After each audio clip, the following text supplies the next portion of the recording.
Pierre, c'est à nous. Bonjour, ça va? Oui. Les dépenses militaires mondiales, on vient de l'apprendre, ont franchi l'an passé un nouveau record. Oui, 1822 milliards de dollars précisément au total. Ça fait quand même une hausse de près de 5% par rapport à 2017. En fait, les dépenses militaires, elles ont commencé à progresser, à augmenter à partir de 2015, alors qu'elles avaient baissé sur la première moitié de la décennie.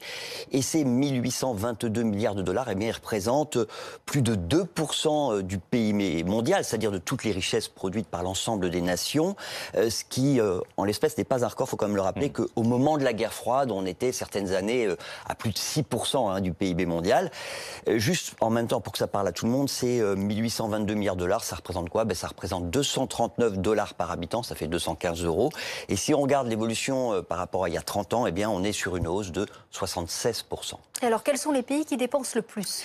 Bon, sans surprise, le pays qui dépense le plus, ce sont les États-Unis, avec une hausse quand même de 5% par rapport à 2017. Et surtout, c'est la première fois depuis 2010 que les dépenses de la première puissance économique mondiale repartent à la hausse. Aujourd'hui, c'est simple, les États-Unis, ils consacrent autant d'argent à leurs forces armées que les 8 pays qui les suivent dans le classement.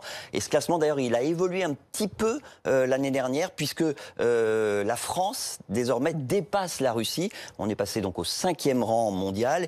Et notre niveau de dépenses, si on le compare là aux richesses produites par la France, eh bien, par rapport donc à notre PIB, eh bien, il est plus important que celui des Britanniques et surtout plus important que celui des Allemands. Et on peut dire que de ce point de vue, Donald Trump n'a pas tout à fait tort quand il reproche à Angela Merkel de ne pas faire progresser assez les dépenses militaires de l'Allemagne, de se mettre finalement au niveau des dépenses des autres grands pays membres de l'OTAN. Et alors la France, est-elle au niveau des exigences de Trump qu'il a pour les membres de l'OTAN? Alors, nous, on est à peu près à 2,5%, c'est un petit peu mieux que les autres.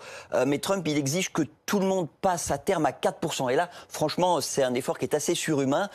Ce qu'on peut dire, en tout cas, c'est que l'industrie française de l'armement, elle profite très largement de l'augmentation des dépenses mondiales d'armement. Pourquoi? Parce que l'année dernière, nos exportations, elles ont progressé de façon assez spectaculaire, plus 30% par rapport à 2017, et que selon les années, on est quand même entre 3e et 4e exportateur mondial, et ces exportations, elles permettent à la France de s'assurer une certaine indépendance sur le plan militaire. Merci Pierre.